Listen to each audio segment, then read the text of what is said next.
how do I experience past and future and now? Have you ever had the experience called déjà vu?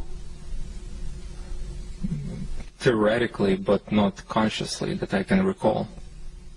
You have never experienced that sensation.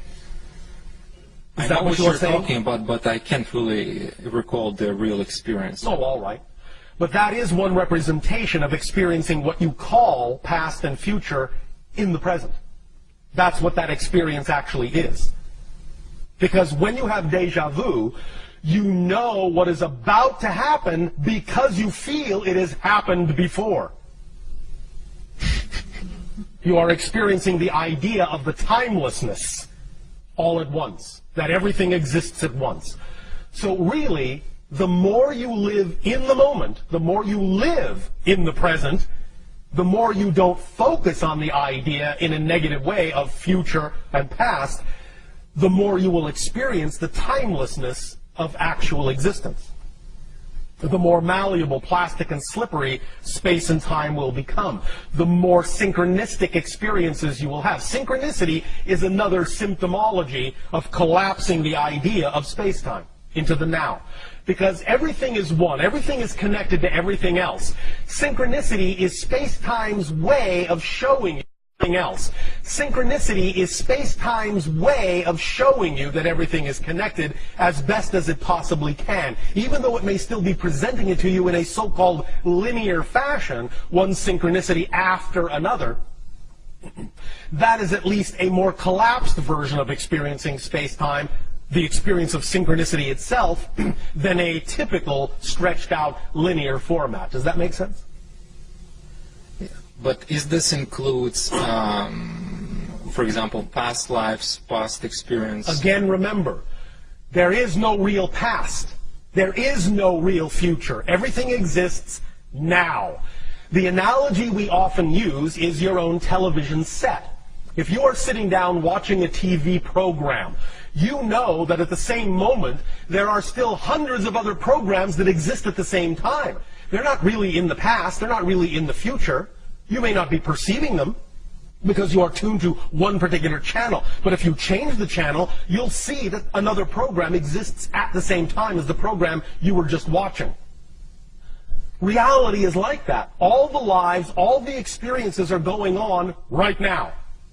The more you understand and wrap your mind around that concept, the more you will actually start to experience reality that way. Make sense? Yes. So, more analogies, the more symbols, the more analogies you can create to explain the idea of the simultaneity of existence to yourself, the more you can understand that construct of nowness holographically, the more you will actually start to experience your reality that way. Makes sense. Thank you. And, thank you.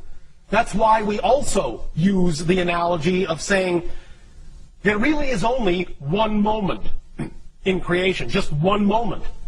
What appears to you to be different moments is actually the same moment, but from a different point of view. It's all the same moment.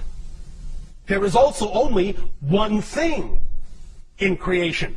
All of it. Just one thing, experiencing itself as a multitude of things.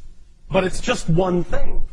Even physically, there is only one thing. We have explained this before by the concept we refer to in our reality as the prime radiant. Imagine. We know your scientists tend to talk in particles. Subatomic particles. Now, we know that they know that it's not really a solid particle, but for the purpose of illustration, it will do. Imagine this. Imagine there is only one particle in all of existence, and there's nothing else. Just one particle. Because there is nothing else to relate to, the particle has no mass and can move at infinite speed. It has no limitations, it has no barriers, there are no laws to govern it, because it's the only thing there is. So it can do anything it wants. So if it can travel, this one particle can travel at infinite speed, That's another way of saying that that particle can actually be everywhere at the same time. You understand? Yes. So if a particle can be everywhere at the same time, it can appear to be multiple particles, but it's actually the same one particle. And everything that is made up of particles is actually made up of the same one particle, moving at infinite speed.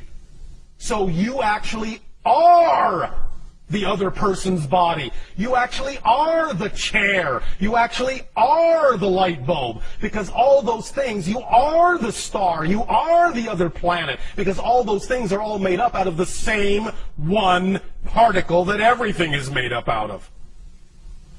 So everything is here. Everything is now. Everything is one. Make sense? Yes. Does that help? Yes, definitely. Thank you. Thank you. The more you ponder that, the more you wrap your mind around that, the more you will start to experience that in your reality. Yes, continue. And it's pretty much like a follow-up in terms Yes. of everything is